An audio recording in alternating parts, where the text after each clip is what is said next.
Halo semuanya, langsung aja kita bedah taktik di balik kemenangan 2-0 Real Madrid atas Real Oviedo.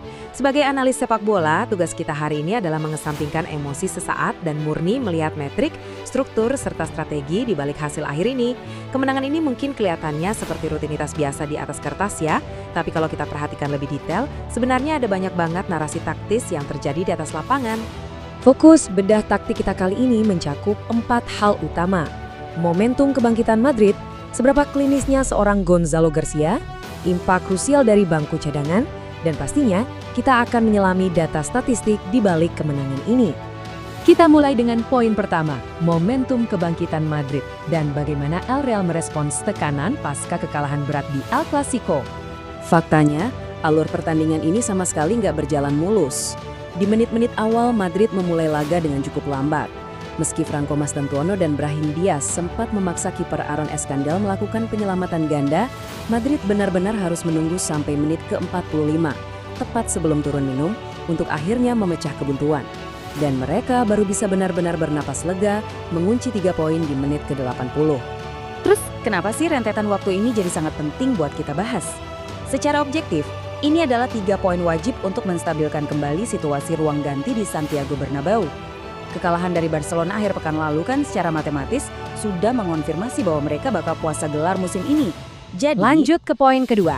Mari kita soroti satu nama yang luar biasa di lini serang.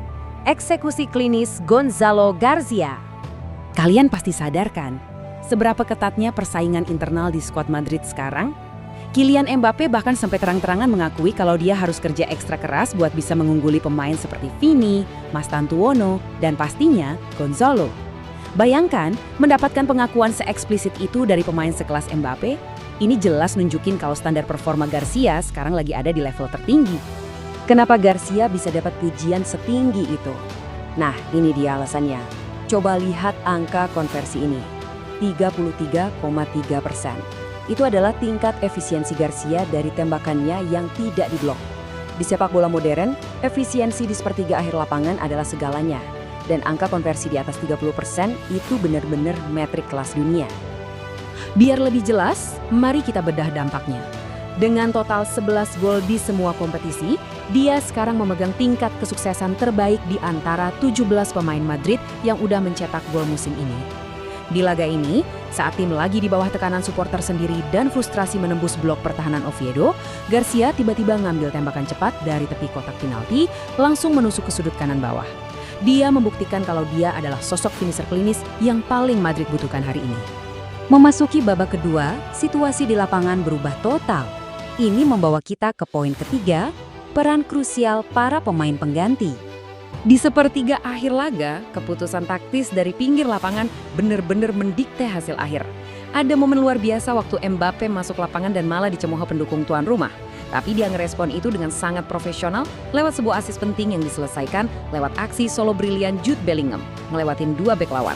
Di kubu seberang, veteran Oviedo, Santi Cazorla, justru dapat standing ovation dari seisi Bernabeu waktu dia masuk, dan dia langsung menciptakan peluang berbahaya. Pergantian ini benar-benar mengubah tempo permainan secara drastis. Tapi jangan lupa, sepak bola itu bukan cuma soal nyerang. Transisi bertahan Madrid juga sempat diuji. Thibaut Courtois dipaksa melakukan penyelamatan refleks yang luar biasa tajam di menit-menit akhir buat ngegagalin peluang Haisem Hassan. Penyelamatan ini super krusial buat ngamanin clean sheet yang pastinya sangat berharga buat ngebalikin moral lini belakang Madrid yang sering banget dikritik akhir-akhir ini.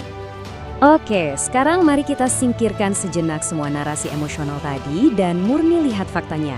Kita masuk ke bagian keempat, bedah statistik dan data. Perbandingan efisiensi serangan ini benar-benar menceritakan kisah yang beda. Real Madrid memang mendominasi penguasaan bola dan ngelepasin 19 tembakan. Tapi, angka expected goals atau XG mereka cuma nyentuh 1,43. Sebaliknya, Real Oviedo yang digempur habis-habisan cuma bisa ngelepasin 9 tembakan, tapi secara mengejutkan nyatet XG 1,03. Sangat efisien. Apa arti data ini buat kita? Ini sebenarnya ngasih lihat masalah struktural di sistem kreasi peluang Madrid.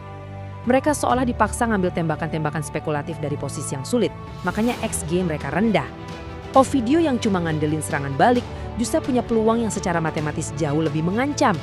Inilah alasannya kenapa konversi elit Garcia tadi benar-benar jadi pembeda antara hasil imbang yang memalukan dan sebuah kemenangan.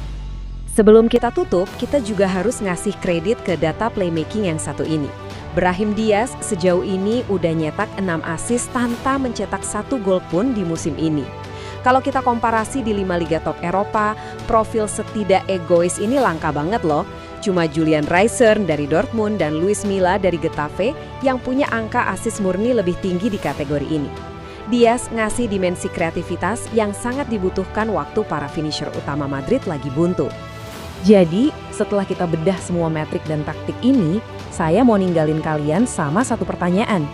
Mempertimbangkan tingginya volume tembakan Madrid, tapi kualitas peluang alias XG-nya yang cenderung rendah, apakah kalian pikir sistem serangan El Real sebenarnya udah benar-benar diperbaiki? Atau jangan-jangan kilauan individu dari pemain macam Bellingham dan efisiensi mematikan dari Garcia hari ini cuma sekedar nutupin celah sistemik mereka? Coba kalian renungkan itu. Sekian bedah taktik kali ini. Terima kasih sudah menyimak dan sampai jumpa di analisis berikutnya.